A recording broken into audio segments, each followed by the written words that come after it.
నమస్తే ఎడ్ ప్లస్ ఛానల్కి స్వాగతం. TG TET June 2026 Hindi content grammar and methodology practice set 12కి స్వాగతం సుస్వాగతం. అందరూ కూడా మీరంతా బాగా ఉండాలి అని చెప్పేసి కోరుకుంటూ మరొకసారి మీకు ఈ స్క్రీన్ అంతా కూడా విజిబిలిటీ అలాగే సౌండ్ అంతా కూడా క్లియర్ ఉన్నట్లయితే ఎస్ఆర్ ఆల్ క్లియర్ అని చెప్పేసి కామెంట్ చేసేయండి. దాంతోపాటుగా మనం లేట్ చేయకుండా అయితే ఈరోజు కొన్ని క్వశ్చన్లు అయితే చూసేద్దాం. మొదటి ప్రశ్న చూడండి. మొదటి ప్రశ్న, मुझसे अब चला नहीं जाता, यह वाक्य किस वाच्य का उदाहरण है? ऑप्शन ए कर्तृवाच्य, बी कर्मवाच्य, सी भाववाच्य, ऑप्शन डी इनमें से कोई नहीं. प्रश्न फिर एक बार देखिए. मुझसे अब चला नहीं जाता, यह वाक्य किस वाच्य का उदाहरण है? మరి ముజ్జసే అబ్ చలా నహీ జాతా, ఇక్కడ సింపుల్గా మీరు గుర్తుపెట్టుకోవాల్సింది ఏంటంటే ఆప్షన్ ఇక్కడ C is the right answer for this question. ఏ విధంగా అంటే సింపుల్ ట్రిక్ మనం ఏం లేదండి, నహి అని కనబడిచ్చింది అనుకో ఆల్మోస్ట్ మనకు అది భావవాచ్యే. ఆల్మోస్ట్ కాదు, కంపల్సరీగా భావవాచ్యలోనే వస్తుంది. కాకపోతే సెంటెన్స్ 1-2 సార్లు మీరు చూసి పెట్టాల్సినటువంటి అవసరం అయితే ఉంటుంది. ఇలా డైరెక్ట్గా సెంటెన్స్ ఇచ్చి కనుక్కోమంటే డైరెక్ట్గా మనం భావవాచ్యని పెట్టచ్చు, లేదా భావవాచ్య వాక్య అని చెప్పేసి కింద మీకు నహి అని చెప్పేసి 2 ఇస్తాడు. ఓకేనా? సో అట్లాంటప్పుడు చాలా జాగ్రత్తగా అయితే చేయాలి. ఓకే, ఇక్కడ option C is the right answer for this question. రెండో ప్రశ్న చూద్దాం.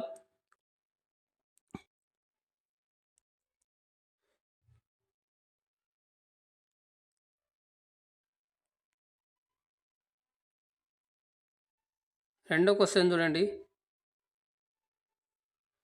यस, सूरज निकला और पक्षी चहकने लगे, इस वाक्य का सही सरल वाक्य सिंपल सेंटेंस रूप क्या होगा?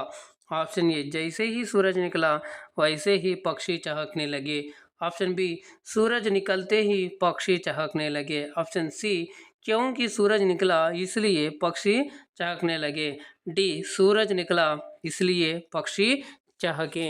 మరి ఇక్కడ సరైన సమాధానం ఏంటో మీరైతే ఇక్కడ కామెంట్ అయితే చేసేయండి. ప్రశ్న మరొకసారి చూడండి. सूरज निकला और पक्षी चहकने लगे, इस वाक्य का सही सरल वाक्य है అంటే కరెక్ట్గా ఒక సింపుల్ సెంటెన్స్ ఏంటిది అని అడుగుతున్నారు.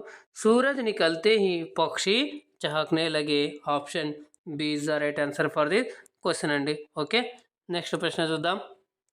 మూడవ ప్రశ్న,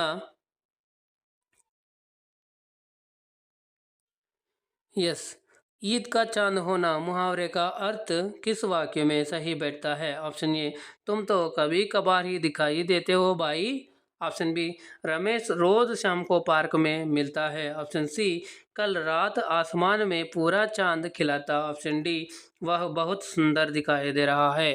ఇక్కడ చూడండి, డైరెక్ట్గా ముహావర ఇచ్చేసి అర్థం అడుగుతాడు, కానీ ఇక్కడ సెంటెన్స్ ఇచ్చాడు.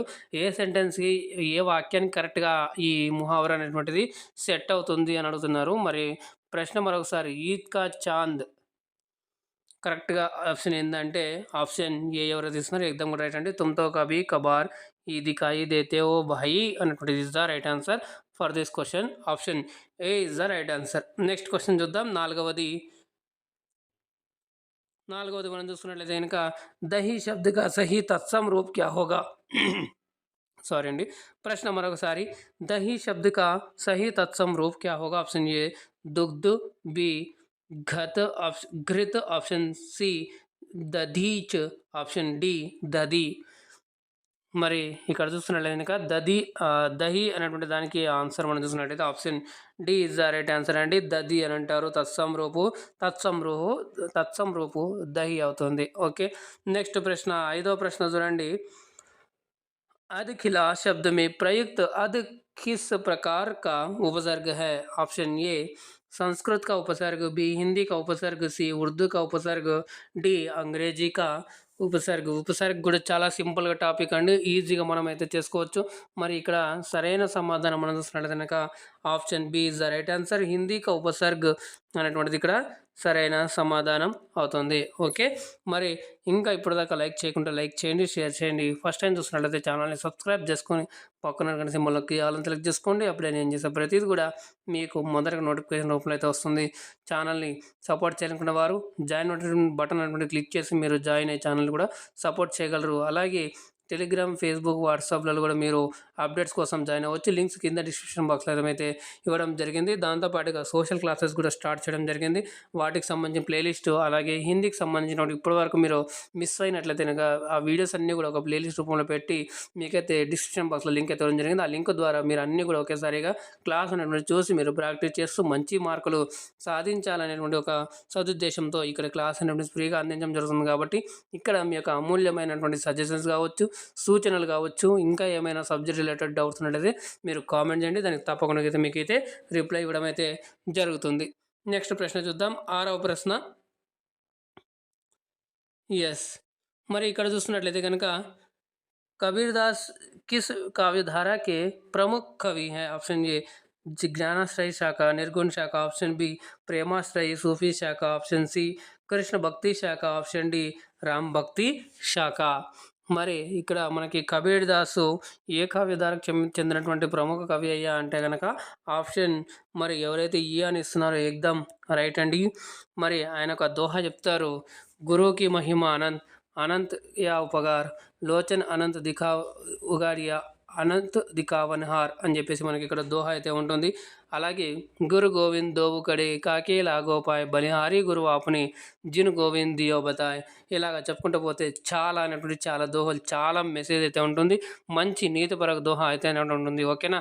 అయితే ఇక్కడ మీకు ఒక క్వశ్చన్ ఏంటంటే మరి ఆంధ్ర కబీర్ అని ఎవరిని పిలుస్తారో మీరైతే కామెంట్ అయితే చేసేయండి. ఈ సందర్భం వచ్చింది కాబట్టి. ఓకే, ఆప్షన్ ఇక్కడ మనకి A is the right answer.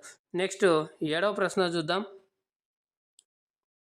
Right, Padmaavat महाकाव्य की रचना किस भाषा में की गई है? ऑप्शन ए ब्रज भाषा, बी अवधी, सी मैथिली, डी खड़ी बोली. प्रश्न फिर एक बार, पद्मावत महाकाव्य की रचना किस भाषा में की गई है? Option A Brajbhasha, B Awadhi, C Maithili, D Khari బోలి.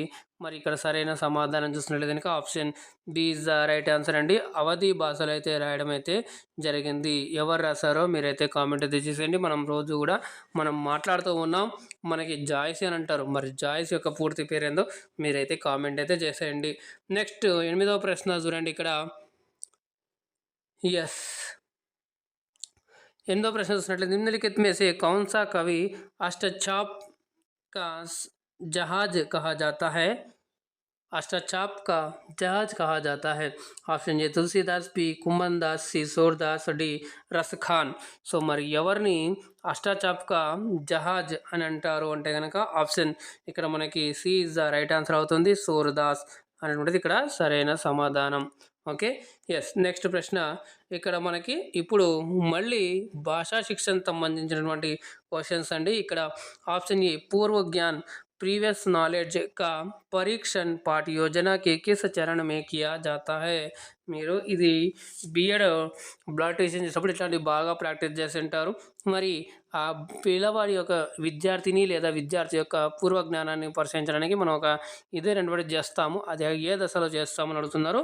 ఆ లెసన్ ప్లాన్లో ఆప్షన్ ఏ ప్రస్తావన, బి ప్రస్తుతీకరణ, సి పునరావృత్తి, డి గృహ కార్యం అంటే కనుక ఆప్షన్ మనకి ఏ ఈజ్ ద రైట్ ఆన్సర్ అవుతుంది. ప్రస్తావన ఇంట్రడక్షన్లో అనమాట. ఓకేనా. ఇంట్రడక్షన్లో మనం మ్యాక్సిమం 3 నుంచి 5 క్వశ్చన్ల వరకు అయితే అడగవచ్చు. అది కూడా జిగ్జాగ్ ఫ్రేమ్లో అయితే ఉండాలన్నమాట. క్వశ్చన్ నుంచి ఆన్సరు, అదే ఆన్సర్ నుంచి ఇంకొక క్వశ్చన్ క్రియేట్ చేయడం, ఆ క్వశ్చన్ నుంచి ఆన్సర్ రాబట్టడం, మళ్ళీ అదే క్వశ్చన్ ఆన్సర్ నుంచి క్వశ్చన్ చేయడం, ఆ క్వశ్చన్ నుంచి ఇక్కడ ఆన్సరు వస్తే కొంతమందికి వస్తుంది, కొంతమందికి రావచ్చు. అప్పుడు మనం చలో ఛాత్రో ఆజ్ హమ్ ఇస్ పాఠ్ కా కరేంగి అని చెప్పేసి అక్కడ మనం టైటిల్ బోర్డు మీద రాస్తూ అప్పుడు పిల్లలకి మనం లెసన్లో అనేటువంటి ఎంటర్ అవుతాం అనమాట. వాళ్ళ జ్ఞానాన్ని ఫస్ట్ టెస్ట్ చేసిన తర్వాత. రైట్. సో నెక్స్ట్ ప్రశ్న చూద్దాం.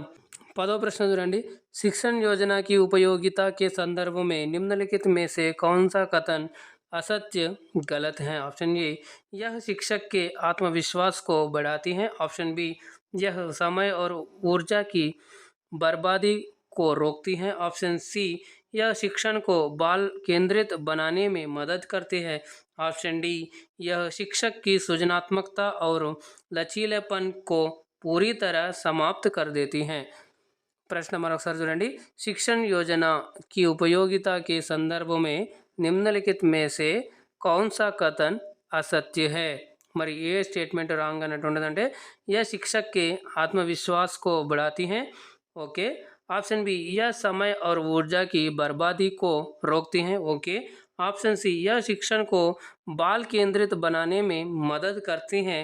ఇక్కడ ऑप्शन डी यह शिक्षक की सृजनात्मकता और लचीलेपन को पूरी तरह समाप्त कर देती हैं। ఇక్కడ మనకి రాంగ్ స్టేట్మెంట్ ఏంది అంటే కనుక అసత్యకతను option D is the right answer అన్నమాట.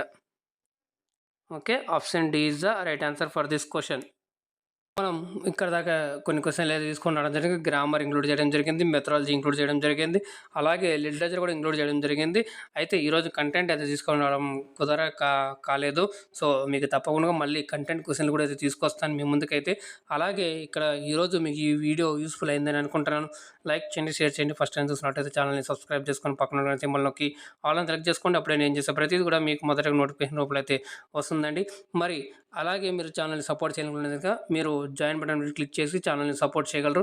దాంతోపాటుగా WhatsApp, Facebook, Telegram channel links కింద డిస్క్రిప్షన్ బాక్స్లో ఇవ్వడం జరిగింది. అక్కడ నుంచి మీరు జాయిన్ అయ్యి అప్డేట్స్ అనేవి పొందుతూ ఉండొచ్చు. మనకి హిందీ క్లాసెస్ అలాగే సోషల్ క్లాసెస్ అనేటువంటిగా స్టార్ట్ చేయడం జరిగింది. మీరు ఒకసారి వెళ్ళి డిస్క్రిప్షన్ బాక్స్లో చెక్ చేయండి. అలాగే ఎండ్ స్క్రీన్ దగ్గర కూడా చెక్ చేయండి. తర్వాత ఐ కార్డ్ దగ్గర కూడా చెక్ చేయండి.